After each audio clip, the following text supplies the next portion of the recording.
The cold concrete felt like ice against his back, but 14-year-old David had gotten used to it. For 3 months now, the loading dock behind Central City Medical Center had been his home. Not by choice, of course. Nobody chooses to sleep next to dumpsters and hide from security guards every night. David pulled his thin jacket tighter around his shoulders as he watched the early morning shift workers hurry past. They never noticed him tucked away behind the massive delivery trucks. He had become invisible, just another shadow in a world that seemed determined to forget he existed. His story wasn't unique, sadly. His mother had died when he was 12, leaving him with an uncle who cared more about his next drink than taking care of a grieving kid.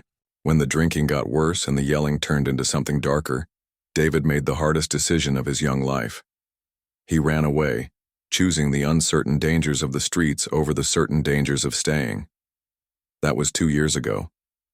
2 years of bouncing between foster homes that didn't work out, shelters that were full, and finally ending up here, behind a hospital, trying to survive one day at a time. But David was different from other kids in his situation.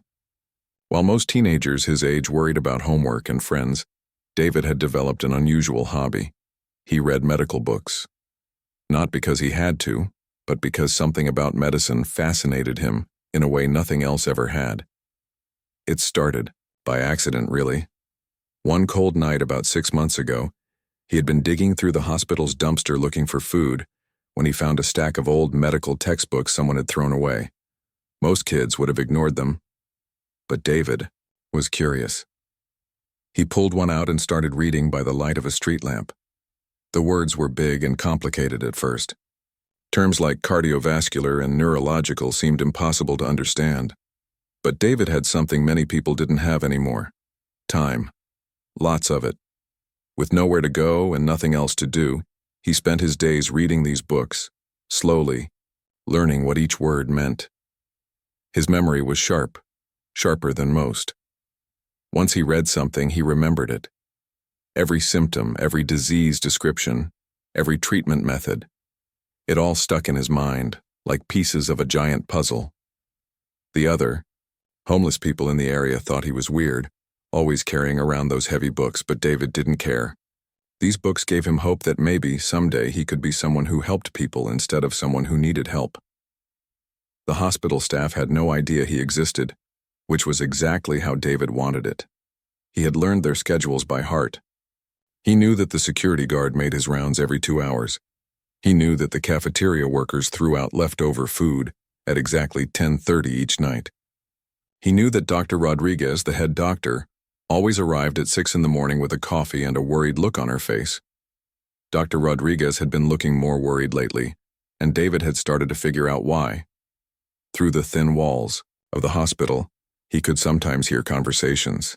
The doctors and nurses talked about their difficult cases, and one case in particular seemed to be causing everyone stress. There was a little girl, 8 years old, who had been in the hospital for 6 months. David had never seen her, but he heard about her constantly. The nurses called her the mystery case because no one could figure out what was wrong with her.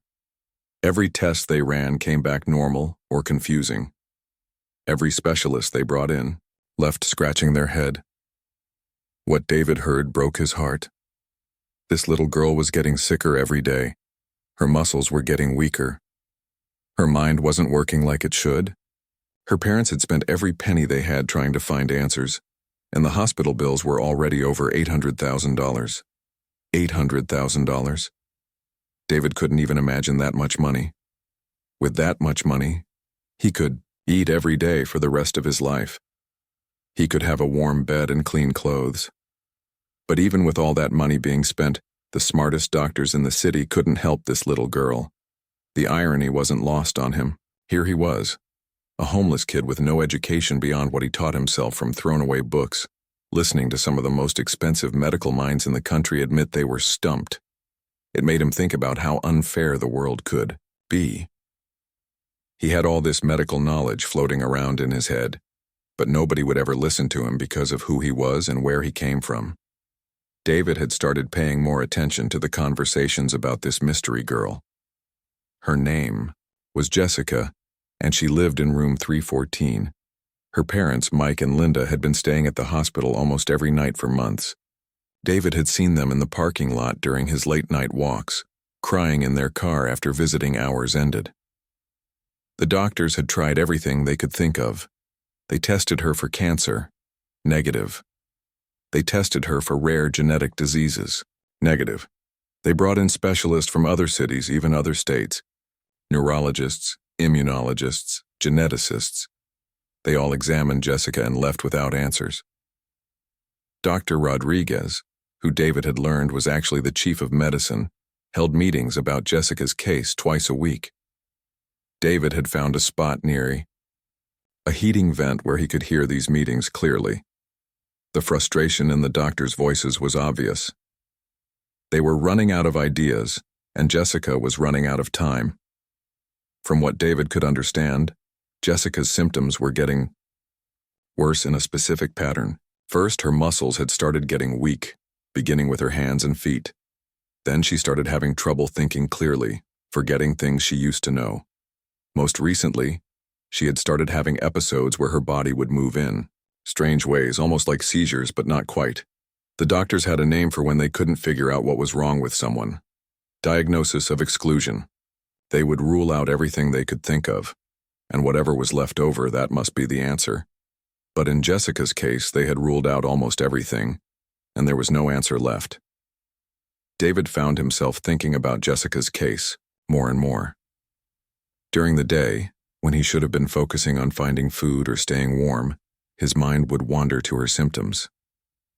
Something about the combination bothered him, like a word on the tip of his tongue that he couldn't quite remember. He started going back through his medical books looking for anything that matched what he knew about Jessica's condition. Muscle weakness, cognitive decline, movement disorders. These symptoms appeared in dozens of different diseases. But the specific combination, the way they progressed, the timeline, something felt familiar. The books he had were old, some of them from the 1990s. They didn't have all the latest information, but they had the basics. And David had read them so many times he practically had them memorized. He could close his eyes and picture entire pages, remembering exactly where on the page he had read about specific diseases. One night, as he sat behind the hospital reading by streetlight, David overheard a conversation that made his heart race. Two nurses were talking about Jessica's latest test results. Her condition had taken another turn for the worse. The doctors were starting to discuss comfort care, which David knew meant they were giving up on finding a cure and were just trying to keep her comfortable. That poor family, one nurse said to the other.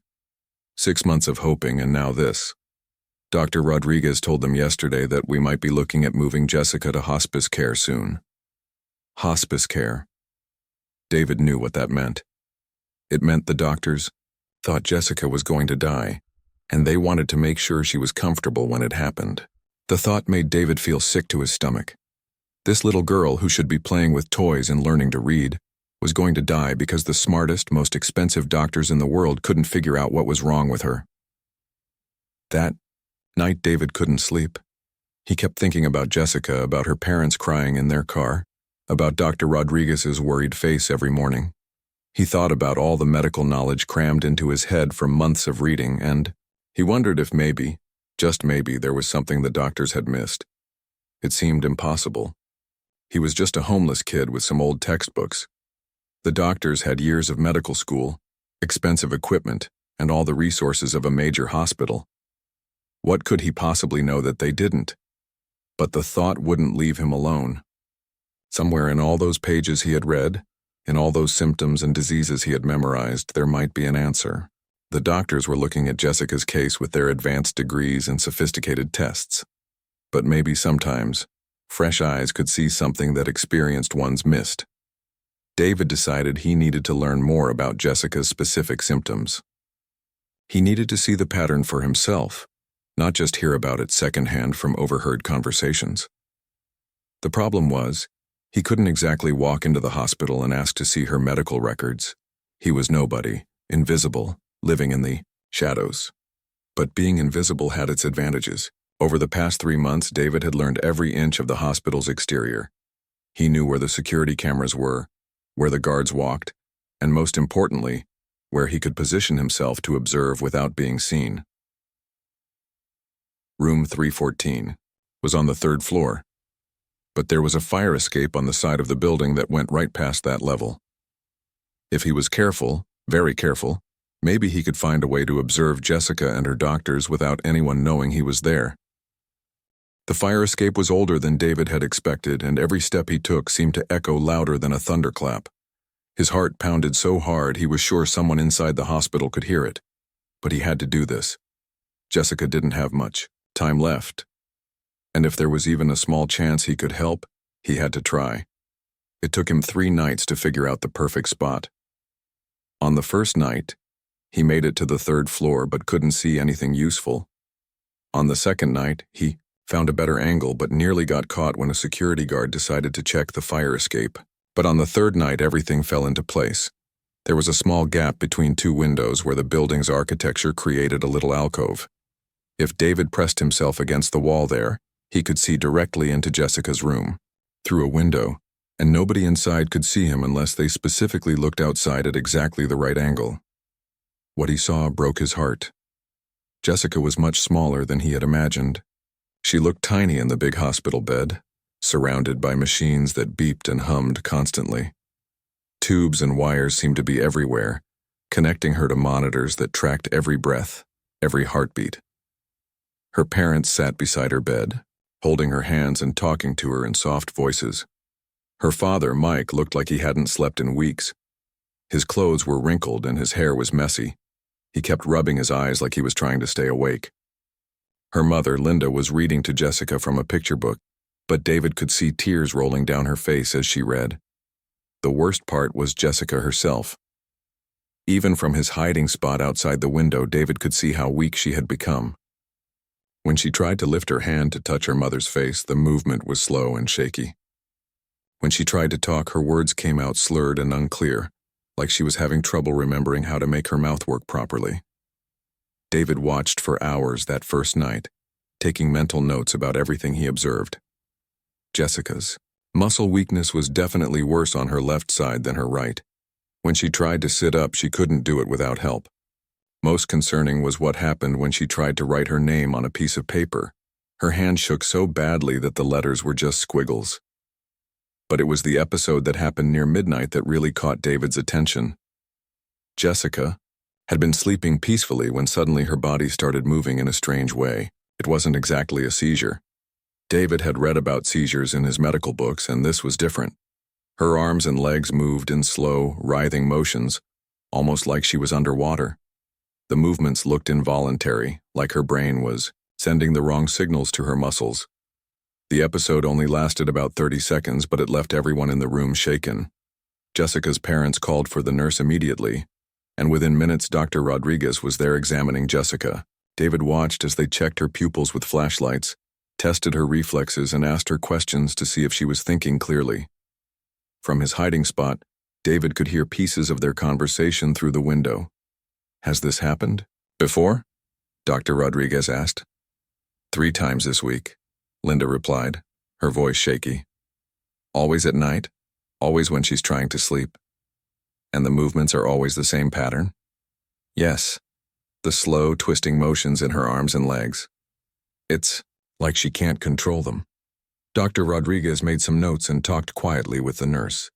David caught fragments: neurological consult, movement disorder, and "we need to rule out."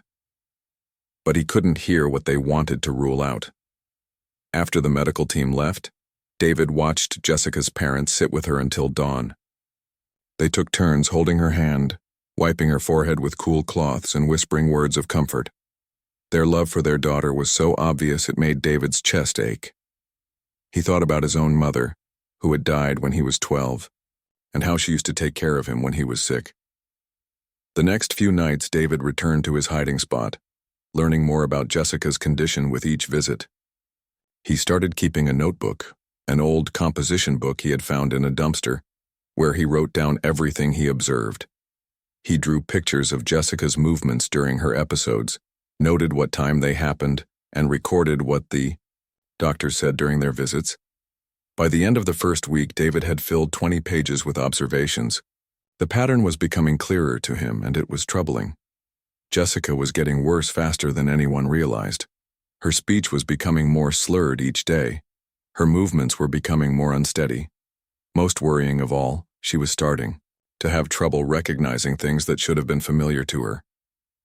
One night, David watched as Linda showed Jessica a picture of their family dog. Jessica stared at the picture for a long moment, clearly struggling to remember. That's, she said slowly. Then her face crumpled in frustration because she couldn't find the word. That's Buddy, Linda said gently. Our dog Buddy. Remember how he loves to play fetch with you? Jessica nodded, but David could see she was just being polite. The recognition wasn't really there anymore. Her brain was forgetting things it had known her whole life. David started spending his days in the hospital's parking lot, listening to conversations between doctors and nurses during their breaks. He learned that Jessica's case had become famous in medical circles. Doctors from other hospitals were calling to offer suggestions. Medical students were studying her case in their classes. But nobody had any real answers. The expense was becoming crushing for Jessica's family. David overheard Mike talking on his phone one day, clearly speaking to someone at the insurance company. $800,000 in climbing, Mike said, his voice strained. The doctors want to try another experimental treatment, but it costs $50,000, and insurance won't cover experimental procedures. David did some quick math in his head. Jessica's family was spending more money in a single month than most people made in 10 years, and they were no closer to answers than they had been 6 months ago. The system was failing this little girl in the most expensive way possible. That night, David had trouble focusing on his observations.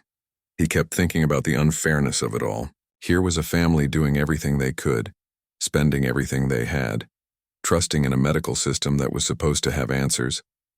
Meanwhile, he had knowledge that might help. But nobody would ever listen to him because he was nobody. Important. But as he watched Jessica have another one of her episodes, this one lasting almost a full minute and leaving her confused and frightened, David realized something important. It didn't matter if he was nobody important. What mattered was Jessica. What mattered was that somewhere in his collection of memorized medical knowledge, there might be a piece of information that could save her life. The breakthrough came on his 10th night of observation. Jessica was having one of her episodes, when David suddenly remembered something he had read months ago in an old neurology textbook. The specific type of movement disorder he was watching, the slow, writhing motions that doctors called choreoathetosis, combined with Jessica's other symptoms, reminded him of something specific. David's heart started racing as the memory became clearer. There was a rare disease that caused exactly this combination of symptoms. Muscle weakness that started in the hands and feet. Cognitive decline that got worse over time. Movement disorders that happened during sleep or stress. The problem was this disease was so rare that most doctors never saw it in their entire careers. The disease was caused by a problem with how the body processed a certain mineral. If too much of this mineral built up in the body, it would damage the brain and liver in exactly the pattern David was observing in Jessica. The scary part was that the disease would keep getting worse until it killed the patient, unless it was diagnosed and treated properly. But here was the thing that made David's hands shake with excitement. This disease was completely treatable, if caught in time. There were medications that could remove the excess mineral from the body. Patients could make full recoveries if the treatment started before too much permanent damage occurred.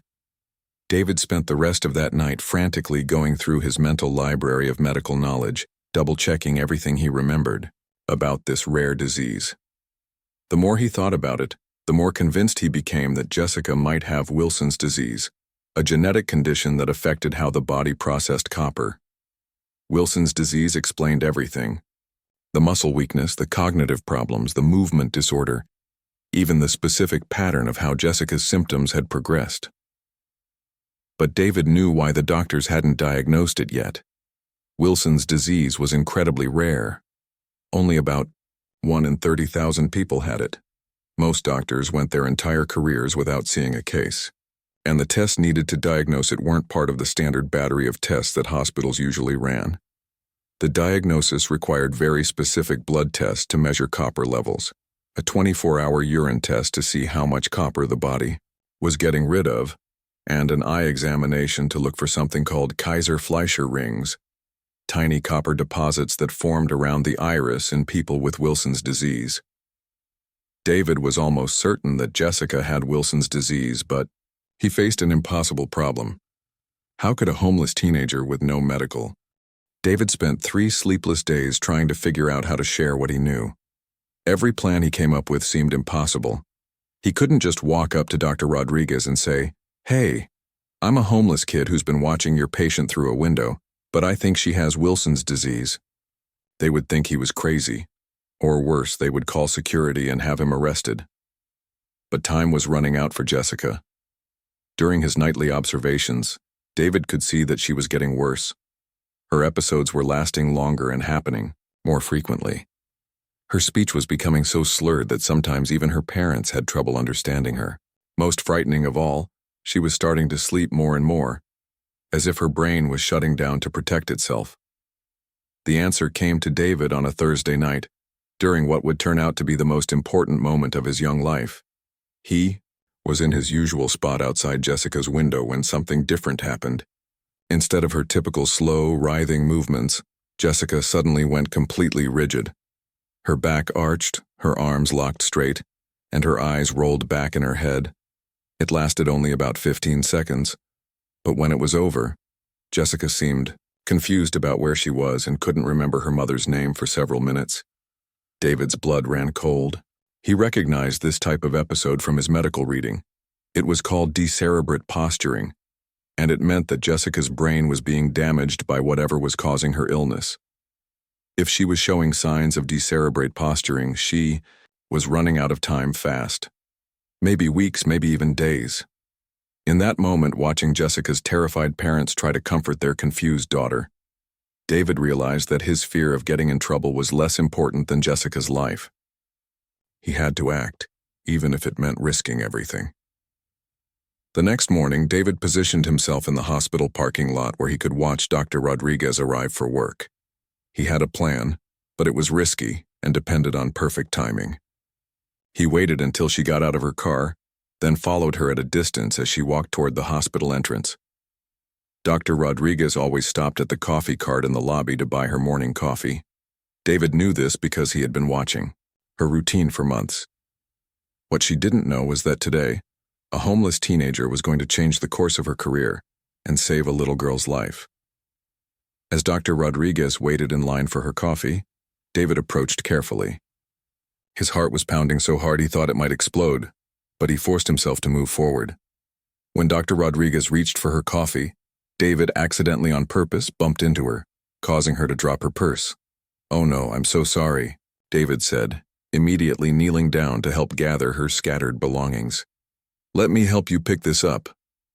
Dr. Rodriguez looked annoyed at first, but when she saw David's thin frame and worn clothes, her expression softened. "It's okay, accidents happen," she said kindly, kneeling down to help collect her things. This was David's chance. As he handed Dr. Rodriguez her stethoscope, he slipped a folded piece of paper into her coat pocket. The paper contained everything he knew about Wilson's disease and why he thought Jessica might have it. He had spent hours writing it, trying to make it sound as professional as possible, while hiding the fact that his knowledge came from old textbooks found in a dumpster. "Thank you for helping," Dr. Rodriguez said, standing up and checking that she had everything. "No problem," David replied, trying to keep his voice steady. "Have a good day." As Dr. Rodriguez walked away toward the elevators, David felt a mixture of relief and terror. He had done it. He had gotten the information to Jessica's doctor. But now came the hard part, waiting to see if she would take it seriously. David spent the rest of the day pacing around the hospital parking lot, too nervous to eat or rest. What if Dr. Rodriguez just threw the note away without reading it? What if she read it but didn't believe it? What if she tried to find out who had written it? David had been careful not to sign the note or give any clues about his identity. But what if she somehow figured out it came from him? By evening, David was exhausted from worry, but he couldn't resist taking his usual spot outside Jessica's window to see if anything had changed. What he saw there made his heart skip a beat. Dr. Rodriguez was in Jessica's room, but she wasn't alone. She had brought 2 other doctors with her, and they were having an intense discussion while looking at Jessica's medical chart. David pressed himself closer to the window, straining to hear what they were saying. "I know it sounds crazy," Dr. Rodriguez was saying to the other doctors, "but look at this symptom pattern. The muscle weakness, the cognitive decline, the movement disorder. It all fits." "Wilson's disease is incredibly rare," one of the other doctors replied. "We see maybe 1 case every 5 years. What makes you think?" "This note," Dr. Rodriguez said, pulling David's letter from her coat pocket. "Someone gave me this today. I don't know who wrote it, but they've done their homework. Look at these references. They're citing medical journals I had to look up myself." David's heart pounded as he watched the 3 doctors examine his note. He could see them passing it back and forth, pointing at different parts, discussing the medical details he had included. "The anonymous author makes a good point about the eye examination," the 3rd doctor said. "If Jessica has Wilson's disease, she should have Kaiser-Fleischer rings. It would only take 5 minutes to check." "And the copper studies," Dr. Rodriguez added. "Serum copper, 24-hour urine copper, serum ceruloplasmin. We've never tested for any of these because we never considered Wilson's disease.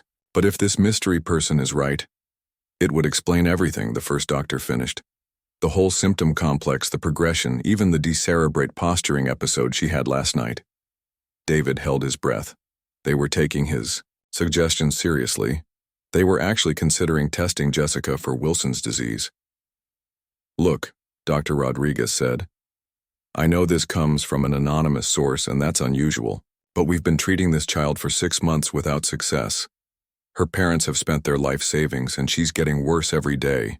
If there's even a small chance this person is right, don't we owe it to Jessica to find out?"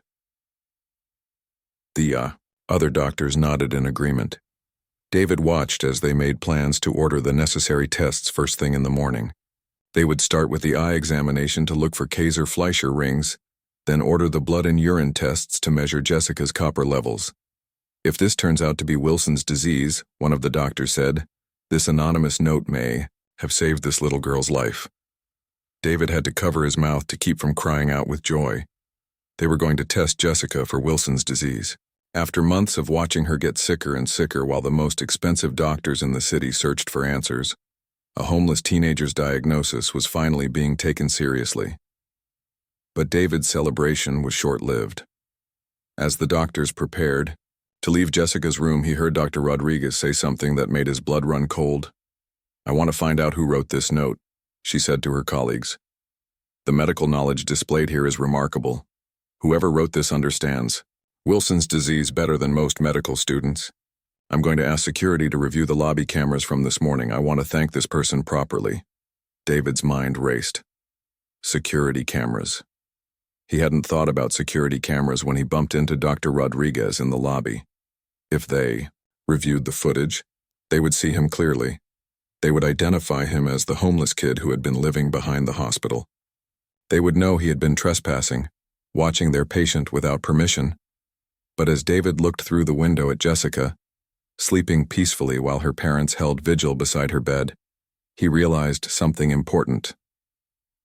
Even if they caught him, even if they arrested him, it would be worth it if Jessica got the help she needed. Her life was more important than his freedom. The next morning came faster than David wanted.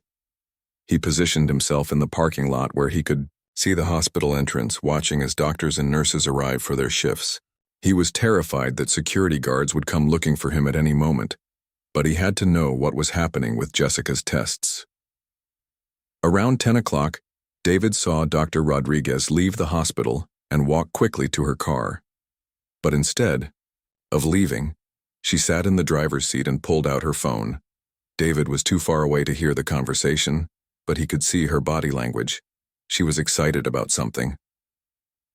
20 minutes later, Dr. Rodriguez went back into the hospital, almost running in her hurry to get inside.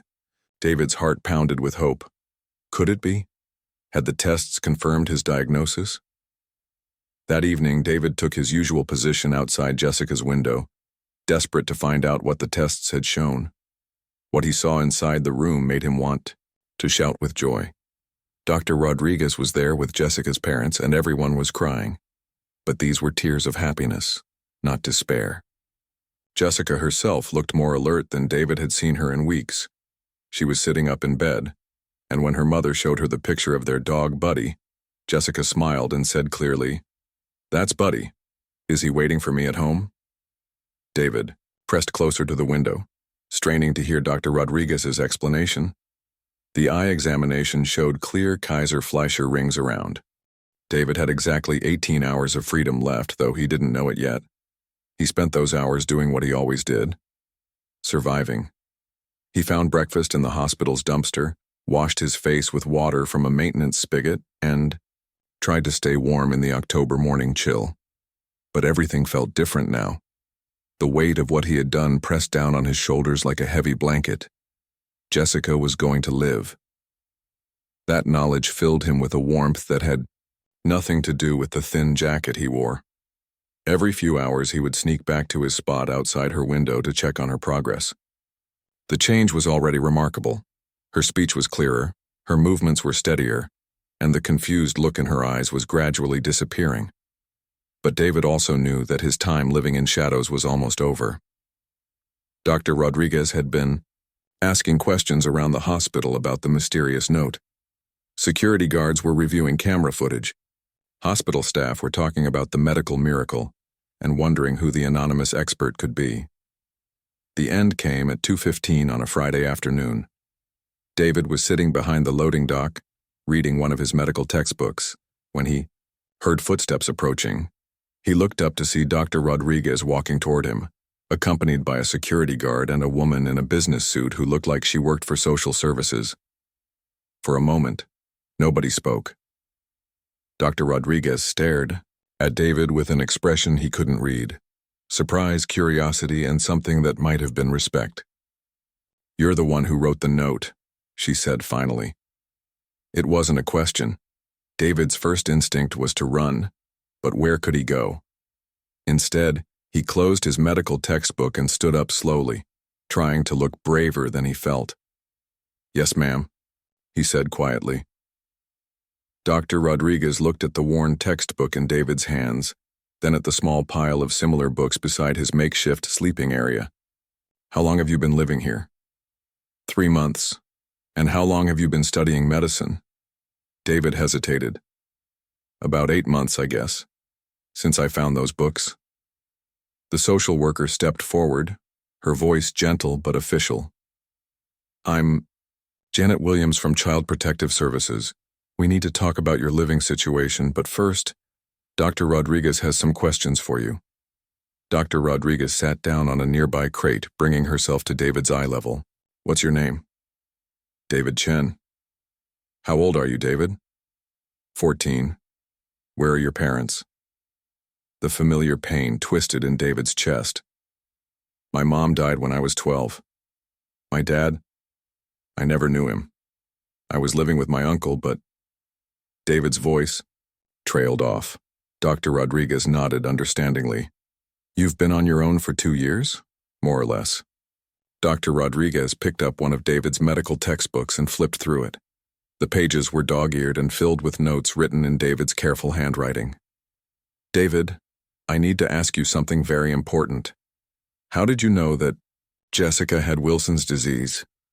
David took a deep breath. He had practiced this explanation in his head, but now that the moment was here, the words felt stuck in his throat. "I've been watching through the window," he admitted.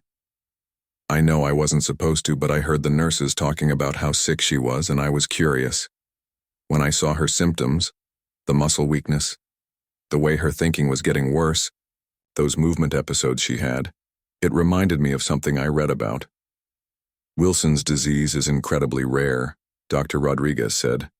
"Most doctors go their entire careers without seeing a case.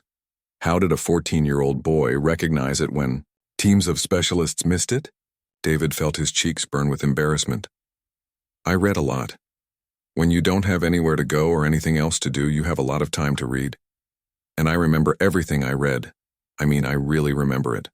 Like I can picture the exact pages and remember where on the page I read about specific diseases. Dr. Rodriguez and the social worker exchanged glances. David, Dr. Rodriguez said carefully, are you telling me that you diagnosed Wilson's disease based on medical textbooks you found in a dumpster? Yes, ma'am. And you've never had any formal medical training? No, ma'am. Just what I taught myself. Dr. Rodriguez was quiet for a long moment, studying David with an intensity that made him squirm. Finally, she spoke again. David, do you understand what you've done? Jessica was dying. We had run every test we could think of, consulted with specialists across the country, and spent over $800,000 trying to figure out what was wrong with her. She was getting worse every day, and we were starting to discuss end-of-life care. Your diagnosis saved her life. David felt tears starting in his eyes. Is she really going to be okay? She's already responding to treatment. Her copper levels are dropping, her symptoms are improving, and with continued therapy, she should make a complete recovery. Because of you. The weight of what Dr. Rodriguez was saying hit David all at once. He had actually done it. He had saved Jessica's life. The knowledge that had felt so useless when it was trapped in the head of a homeless kid had turned out to be the most valuable thing in the world. Dr. Rodriguez, the social worker, interrupted gently. We need to discuss David's immediate situation. He can't continue living behind the hospital. I know, Dr. Rodriguez replied. David, where will you go now? David shrugged, trying to look like it didn't matter even though the question terrified him. I don't know. Maybe find another place to stay. I've gotten pretty good at being invisible. What if you didn't have to be invisible anymore? Dr. Rodriguez asked.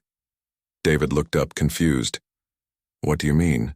Dr. Rodriguez stood up and began pacing the way she did when she was thinking through a complicated medical case. David, you have a gift, a remarkable gift. You taught yourself medicine from textbooks and diagnosed a condition that stumped experienced physicians.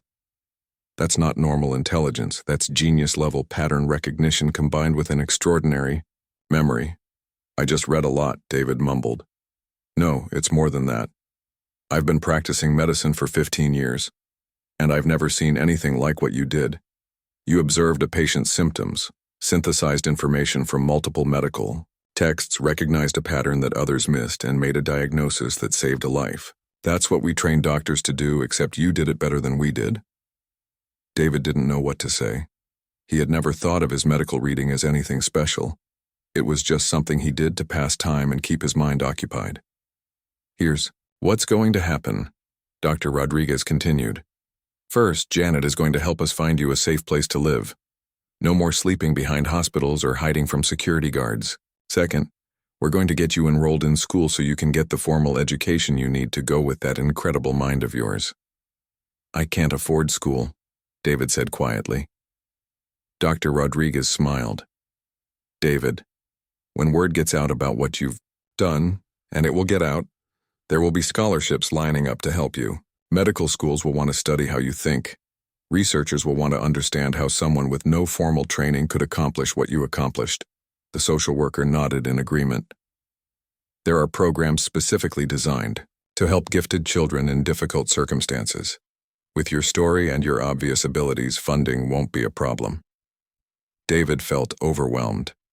For 2 years he had lived day to day, never thinking beyond finding his next meal or a safe place to sleep. Now these adults were talking about his future like it was something bright and full of possibilities. But what about Jessica? David asked. Will I be able to find out how she's doing?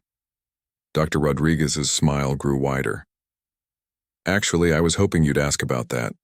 Jessica's parents want to meet you. They want to thank the person who saved their daughter's life. Would you be okay with that? David's eyes widened. They want to meet me? Very much. Mike and Linda have been asking about you ever since I told them about your diagnosis. They can't believe that someone your age, living in such difficult circumstances, cared enough about their daughter to help when no one else could. That evening, after David had been cleaned up and given new clothes by the social services team, Dr. Rodriguez led him through the hospital corridors to Jessica's room. David's heart pounded with nervousness. He had watched this family through a window for weeks, but they had no idea he existed. Now he was about to meet them face to face. When they entered room 314, David was amazed by how different Jessica looked. She was sitting up in bed coloring in a children's book, and when she looked up at him, her eyes were clear and bright. The confused, sick little girl he had watched through the window was already beginning to disappear. "Jessica," Dr. Rodriguez said gently, "I'd like you to meet someone very special. This is David, the young man who helped us figure out what was making you sick." Jessica looked at David with curiosity. "You're the one who helped the doctors know how to make me better." David nodded, suddenly feeling shy. "I'm glad you're feeling better." "I am feeling better. Look, I can write my name again." Jessica held up her coloring book, where she had written Jessica in careful, shaky letters. For a little girl who had been unable to hold a pencil steady just days before, it was a miraculous improvement. Mike and Linda stood up from their chairs beside Jessica's bed. Linda had tears in her eyes as she approached David. "You saved our daughter's life," she said simply. "How do we even begin to thank you for that?" 6 months later, David barely recognized his own life. He woke up that Tuesday morning in a real bed, in a real room, in the home of Dr. and Mrs. Patterson, a retired couple who had volunteered to be his foster family after hearing his story. On the local news, sunlight streamed through actual curtains, not the harsh glare of streetlights that had been his alarm clock for so long. "David, breakfast?" Mrs. Patterson called from downstairs. David smiled as he got dressed for school, real clothes that fit him properly, not the worn hand-me-downs he had lived in for 2 years. Even simple things like matching socks felt like luxuries he was still getting used to. As he walked downstairs, the smell of pancakes and bacon filled the air. Mrs. Patterson was at the stove, humming while she cooked. Mr. Patterson sat at the kitchen table reading the newspaper, his reading glasses perched on his nose. "Morning, son," Mr. Patterson said, looking up from his paper. "Ready for your big day?" Today was special. David was going back to Central City Medical Center, but this time as an honored guest, not a homeless boy hiding in the shadows. The hospital was hosting a special ceremony to recognize his contribution to Jessica's recovery, and several news outlets were covering the story. But more importantly, today marked Jessica's 6-month milestone. She was coming in for her final checkup before being declared completely recovered from Wilson's disease. "I'm nervous," David admitted, sitting down at the breakfast table. Mrs. Patterson placed a plate of pancakes in front of him. "Nervous about what, sweetheart?" "All the attention, I guess. Sometimes I still feel like that kid hiding behind the dumpster. I'm not used to people thinking I'm special." Mr. Patterson folded his newspaper and looked at David seriously. "David, you are special. Not because of what the newspapers say or what the doctors think, but because you chose to care about someone when you had every reason to only worry about yourself. That kind of character can't be taught in any school." Over the past 6 months, David's life had transformed in ways he never could have imagined. After the story broke about the homeless teenager who diagnosed Wilson's disease, offers of help had poured in from all over the country. Scholarship foundations, educational programs, medical schools, and research institutions all wanted to meet the boy who had accomplished the impossible. Dr. Rodriguez had become not just David's advocate, but almost like a mentor. She had arranged for him to attend an accelerated high school program designed for gifted students. David was already taking college-level biology and chemistry courses, and his teachers were amazed by his ability to absorb and apply complex information.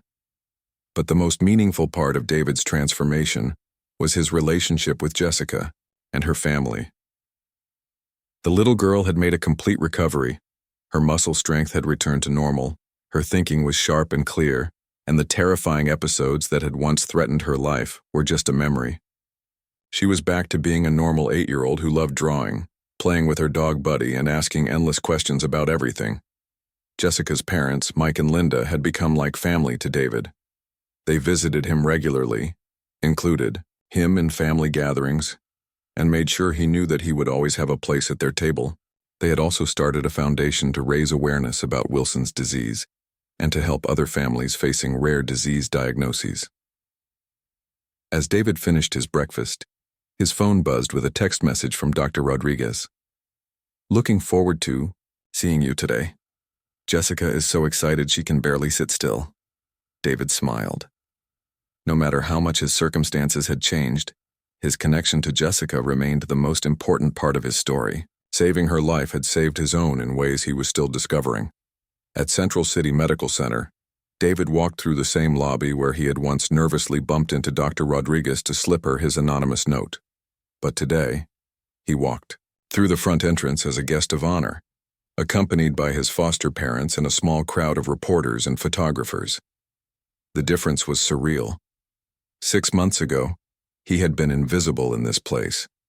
Now, hospital staff members waved and smiled at him as he passed. The security guard who had once been someone to hide from now shook his hand and congratulated him on his success in school. In the hospital's conference room, a small celebration was already underway. Jessica was there with her parents, looking healthy and vibrant in a bright yellow dress. When she saw David, she ran to him and hugged him tightly. "David, look how tall I've gotten." She stood on her tiptoes to measure herself against him. "Mom says I've grown 3 inches since I got better." "You look amazing, Jessica," David said, and he meant it. The transformation in the little girl was miraculous. 6 months ago, she had been dying. Now she was full of life and energy, chattering excitedly about school and her friends and all the things she wanted to do when summer came. Dr. Rodriguez approached them, beaming with pride. "David, I have some news to share with you. We just received Jessica's latest test results, and I'm happy to report that her copper levels are completely normal. She's officially cured." The room erupted in applause. Linda started crying happy tears, and Mike picked Jessica up and spun her around while she giggled with delight. David felt a warmth in his chest that had nothing to do with the attention from the crowd.